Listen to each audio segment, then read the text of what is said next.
ఎట్టున్నారు? మస్తున్నారా? నేను మీ తిరుపతి బిడ్డని. ఈరోజు ఎందుకు తిరుపతి బిడ్డ అంటా ఉన్నానంటే, మా తిరుపతిలో గంగమ్మ జాతర అయితే మొదలైపోయిందండి. ఈ రోజైతే నైట్ 12:30కి అయితే పెట్టేసిందనమాట. 6వ తేదీ నైటు ఇంటింటికైతే పసుపు కుంకాలు అయితే వేసి మా జాతర మొదలైందని అయితే తెలుపుతారనమాట. మీకు ఎవరికన్నా తెలియని వాళ్ళకైతే తెలుస్తుందని అయితే చెప్పేస్తున్నాను. ఎవరైనా చూడాలనుకుంటే రేపు మంగళవారం అయితే జాతర జరుగుతుందండి, వచ్చి చూసేయండి. నాకు వీలైతే చిన్న వీడియో అయితే చేయగలుగుతానండి, లేకపోతే చేయలేను అనమాట. ఈరోజు నా రెసిపీ అయితే అండి చికెన్ వడలు అనమాట. దీనికి నేను ఏమేమి వేసానో కొన్ని అయితే చెప్తాను, కామెంట్స్లో అయితే తెలుపుతానండి, దాంట్లో పెడతాను చూసుకోండి ఒకసారి. అయితే మొత్తం అయితే పచ్చెనపప్పు అయితే నానబెట్టుకున్నానండి. బోన్లెస్ చికెన్ అయితే తీసుకున్నాను అనమాట. వడలు అయితే చేశానండి, చాలా బాగా వచ్చాయన్నమాట.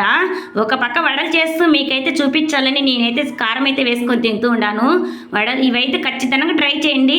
మీరైతే లొట్టలు వేసుకుంటూ మీ ఫ్యామిలీ అంతా తింటారనమాట. లైక్ చేయడం, షేర్ చేయడం మర్చిపో.